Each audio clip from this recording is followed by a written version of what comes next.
Hello అండి. ఇప్పుడు చెప్పబోయే కథ పేరు 'మానవత్వం ఎక్కడా?' ఈ కథని రచించిన వారు జ్యోతి గారు. ఇక కథలోకి వెళ్ళిపోతే, హడావుడిగా ఇంటికి వచ్చి తలుపు తీసి వంటగదిలోకి వెళ్ళి వంట ప్రారంభించింది రాగిణి. కంగారు ఏం లేదులే, మెల్లగా ఏదో ఒకటి చేస్తే నాకు పెద్దగా ఏమీ తినాలని లేదు. 2-3 రకాలు పెట్టుకోకు అంటున్నాడు రాగిణి భర్త సురేష్. మీరు అలా సోఫాలో కూర్చుండి, 2 నిమిషాల్లో వంట చేసి పెడతాను. బాబుగాడికి కొంచెం ఏదైనా ఫ్రిడ్జ్లో ఉంటే పెట్టండి అని వంట పని మొదలుపెట్టింది. బన్నీ బన్నీ లేనానా అని పడుకున్న కొడుకుని నిద్రలేపుతున్నాడు సురేష్. కళ్ళు నిలుపుకుంటూ, నాకు ఆకలి లేదు నాన్న, నేను పడుకుంటాను అని చెప్తున్నాడు బన్నీ. కొద్దిగా తిని పడుకో నాన్న, ఆకలితో పడుకోకూడదు అన్న కొడుకుని లేపి పాలు పట్టిస్తున్నాడు సురేష్. వంట చేస్తుంది కానీ రాగిణి కళ్ళల్లో నుంచి నీరు ఆగటం లేదు. డాక్టర్ చెప్పిన మాట పదే పదే గుర్తుకొస్తుంది. ఎంత త్వరగా వీలైతే అంత త్వరగా ఆపరేషన్ చేయాలి, లేకపోతే ఈ పెయిన్ భరించటం చాలా కష్టం, కొన్నిసార్లు ప్రాణానికి కూడా ప్రమాదం ఉంటుంది అని చెప్పేశారు. ఇప్పుడు ఎవరిని పిలవాలి, ఏం చెయ్యాలి, నాకు ఎవరు సాయం చేస్తారు అంటూ గతంలోకి వెళ్ళిపోయింది రాగిణి. సురేష్కి బెంగళూరులో ఉద్యోగం. పెళ్ళైన కాడి నుంచి భార్యతో కలిసి బెంగళూరులోనే ఉంటున్నాడు. వాళ్ళిద్దరికీ ఒక కొడుకు, వాడే బన్నీ. సురేష్ అమ్మా నాన్న ఊర్లోనే ఉంటారు. చాలా కాలం నుంచి సురేష్ వాళ్ళ అమ్మా నాన్నతో మాట్లాడడం లేదు.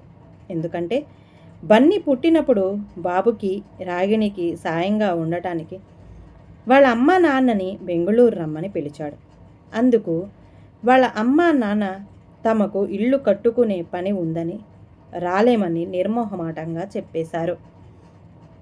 పెళ్ళైన కొత్తలో అత్త కోడలకు కొద్దిగా మాట పడకపోవడం వల్ల రాగిణి వాళ్ళ అత్తగారితో ముభావంగా ఉండేది. దానికి కూడా కారణం లేకపోదు.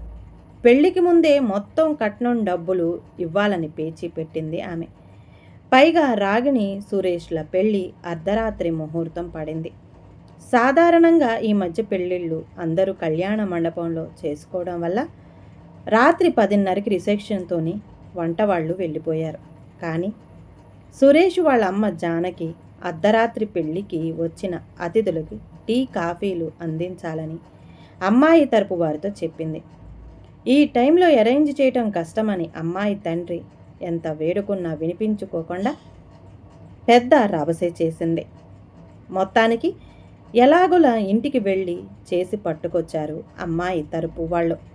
అలా ప్రతిదానికి జానకమ్మ గొడవ పెట్టి ఆమె కోరింది నెరవేర వరకు నిద్రపోకుండా సాధించేది. పెళ్ళైన తరువాత కూడా ప్రతి విషయానికి చిన్న చూపుతో మాట్లాడి రాగిణి మనసు గాయపరిచేది.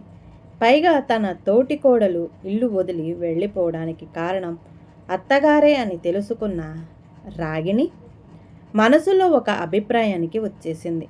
అలా పెళ్ళైన 2 సంవత్సరాలు అత్తగారు అదుపాజ్ఞలలో మెలిగింది.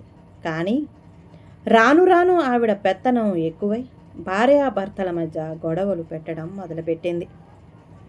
ఇక తన జీవితం కూడా తన తోటికోడలులాగా మూడు బారిపోతుంది అని భావించి రాగిణి ఎదురు తిరిగింది. అలా అత్తాకోడళ్ల మధ్య గొడవలు మొదలయ్యాయి. కోడల మీద కోపంతో సీమంతం కూడా జరిపించలేదు జానకమ్మ. అత్తగారి ధోరణి నచ్చక దూరం పెట్టేసింది కోడలు. అందుకే అది మనసులో పెట్టుకొని డెలివరీ టైంలో సాయం చేయటానికి రాలేదు జానకమ్మ. రాగిణి వాళ్ళ అమ్మ రాలేని పరిస్థితి. ఇంట్లో మంచం మీద కదలలేని స్థితిలో నానమ్మ ఉంది.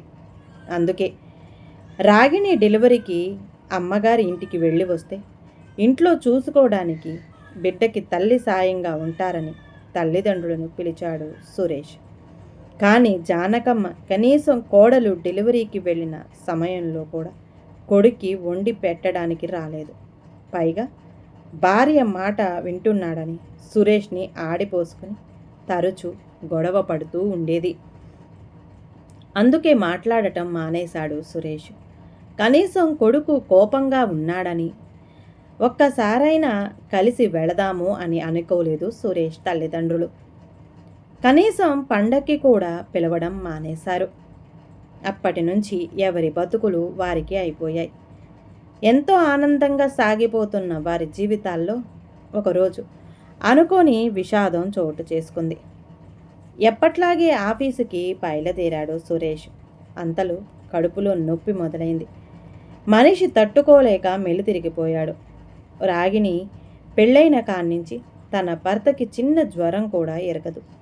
అలాంటిది ఒక్కసారిగా నొప్పితో కుప్పకూలిపోయిన తన భర్తను చూసి తల్లడిల్లిపోయింది.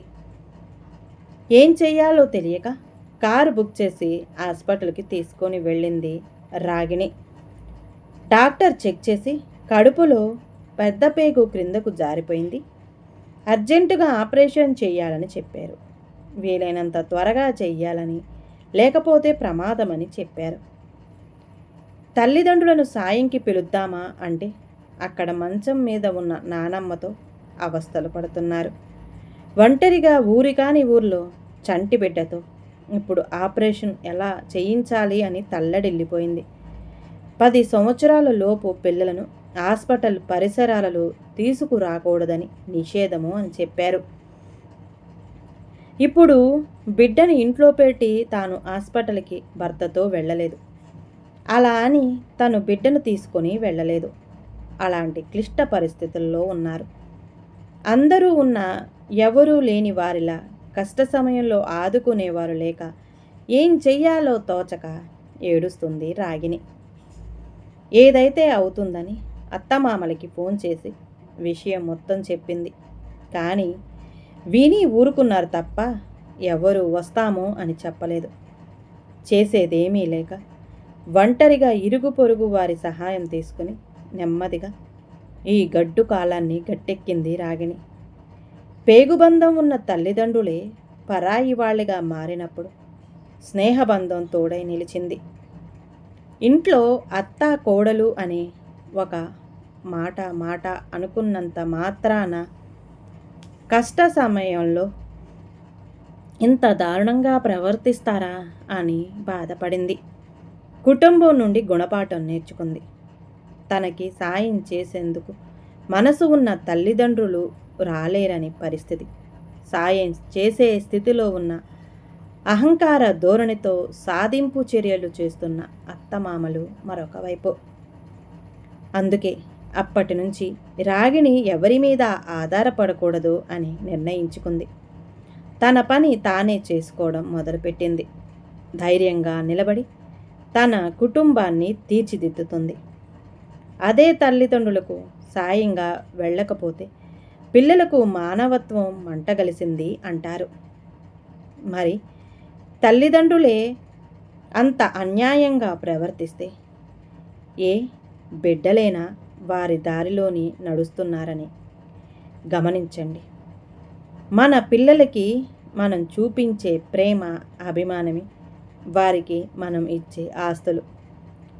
నవ సమాజానికి నేటి బాలలే రేపటి పౌరులు. మనం ఏ దారిలో నడిస్తే వారు అదే దారిలో నడుస్తారు. వయసులో ఉన్నప్పుడు పట్టించుకోకుండా ముసలి వయసులో మిమ్మల్ని చూడలేదు అంటే ఏంటి లాభం? చేతులు కాలేక ఆకులు పట్టుకుంటే లాభం ఉండదు. కుటుంబంలో గొడవలు వస్తూ ఉంటాయి, పోతూ ఉంటాయి. సమయస్ఫూర్తితో సమయానుకూలంగా ప్రవర్తించి కుటుంబానికి అండగా ఉన్నవాడే నిజమైన విజేత. ఈ కథ కనుక నచ్చితే ప్లీజ్ అండి లైక్ చేయండి. అలాగే ఛానల్ని సబ్స్క్రైబ్ చేసుకోవటం మాత్రం మర్చిపోమాకండి. మీ విలువైన అభిప్రాయాన్ని కామెంట్ బాక్స్లో కామెంట్ చేయండి. అందరికీ ధన్యవాదాలండి.